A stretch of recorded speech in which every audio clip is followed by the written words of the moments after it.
এইরকম গাঁদা ফুল কখন ফুটে, শীতকালে নাকি গরমকালে? এখন কি শীতকাল না গরমকাল? আসসালামু আলাইকুম এভরিওয়ান, কেমন আছেন সবাই? এটা হলো 12 মাসে একটি গাঁদা ফুলের গাছ। আমার বাগানে এই গরমকালেও এই সুন্দর গাঁদা ফুল ফুটেছে। এটা কিন্তু আমার বাগানের প্রথম ফুল। কিছুদিন আগে যে লেটুসের গাছটা এনেছি, দেখুন কতটা লম্বা হয়ে গিয়েছে। এটাকে আবার ভেঙে দিতে হবে। দেখতে দেখতে কিভাবে যে রোজার মাসটা চলে গেল আসলে বুঝতেই পারলাম না। আজকে শেষ রোজার ইফতারির আয়োজন একটু অন্যরকম করছি। আজকে বানাবো তান্দুরি চিকেন।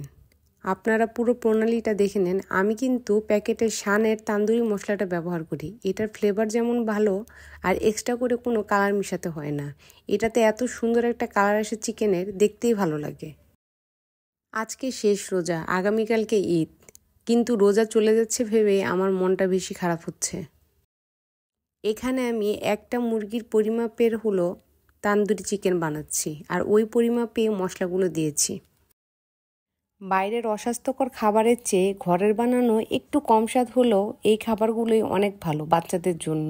আমি চেষ্টা করি বাইরের খাবার সবসময় অ্যাভয়েড করতে। আজকে আমি তান্দুরি চিকেনের সাথে বানাবো লুচি। এটার কম্বিনেশনটা আমার ঘরে খুব ভালো যায়। যদিও আজকে প্রচণ্ড গরম পড়েছে, কিন্তু কি আর করার, আমাদের গৃহিণীদের তো খাবার বানাতেই হবে, আমাদের তো আর কোনো ছুটি নেই।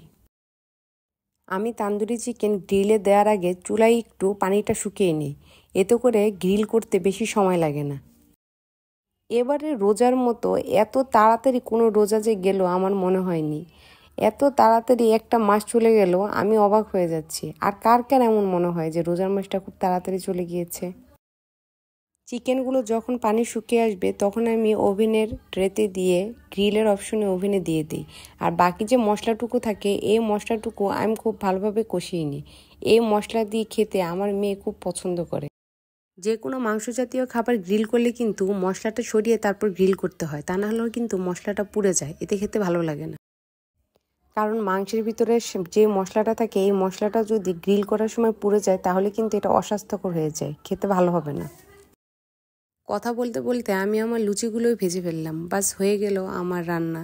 আর সবাই ভালো থাকবেন, আর সবার ঈদ ভালো কাটুক এবং নিরাপদে কাটুক। সবাইকে ঈদ মুবারক। আর আপনারা সবাই আমার এবং আমার পরিবারের জন্য দোয়া করবেন। Thank you for watching my video.